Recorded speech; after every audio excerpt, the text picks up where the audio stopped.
سلام، من سمرم. خوش اومدیم به سمر سیکرت تاج.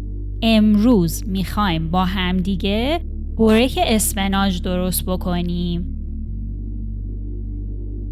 لطفاً ویدیو رو تا آخر تماشا کنین و اگر دوست داشتین چنل رو سابسکرایب بکنین تا ویدیوهای دیگر رو از دست ندین. بریم مواد لازم رو ببینیم. از خمیر فیلو استفاده میکنیم که خیلی راحت میتونین از سوپرمارکت ها تهیه کنین. پیاز داریم. یه دونه پیاز رو من به صورت نگینی یا ریز خوردش کردم که تفتش میدیم.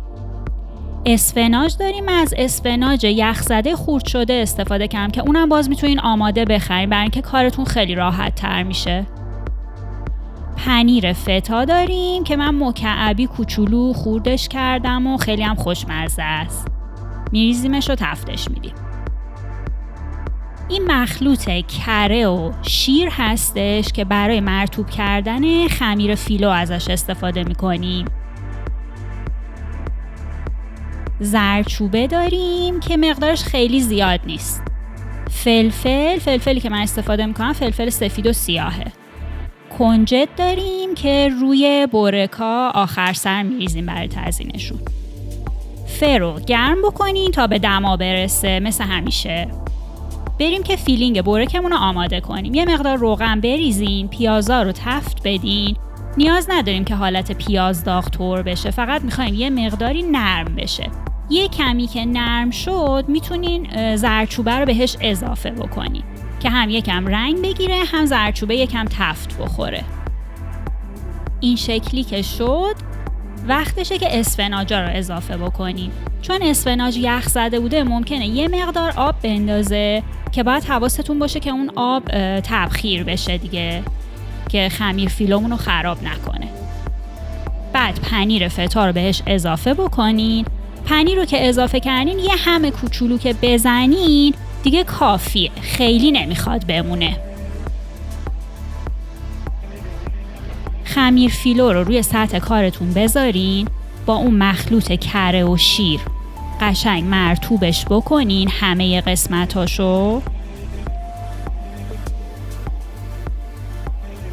بعد یه مقدار از فیلینگتون بردارین، خیلی زیاد نباشه. همین قسمتی که دارین میبینین تو ویدیو بذارین. دو طرف خمیر رو به سمت داخل تا بکنین و بعد بپیچونینش این شکلی.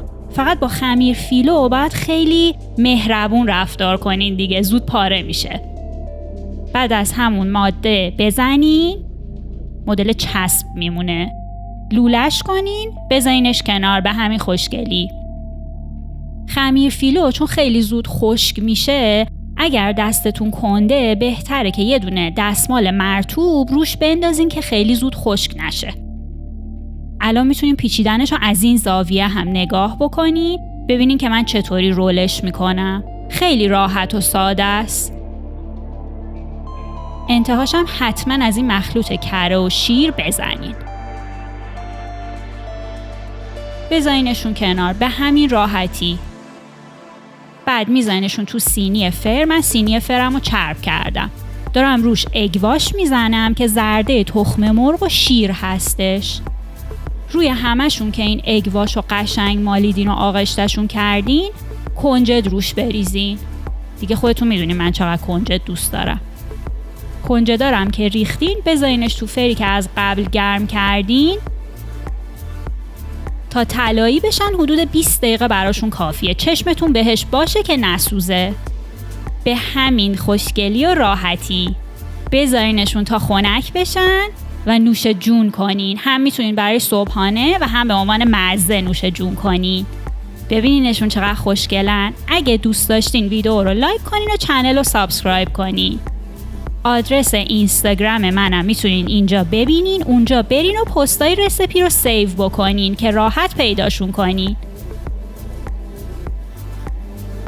مواد لازم بورکمون رو دارین اینجا میبینین و مثل همیشه ترجمه فارسیشو براتون توی دسکریپشن یا توضیحات گذاشتم.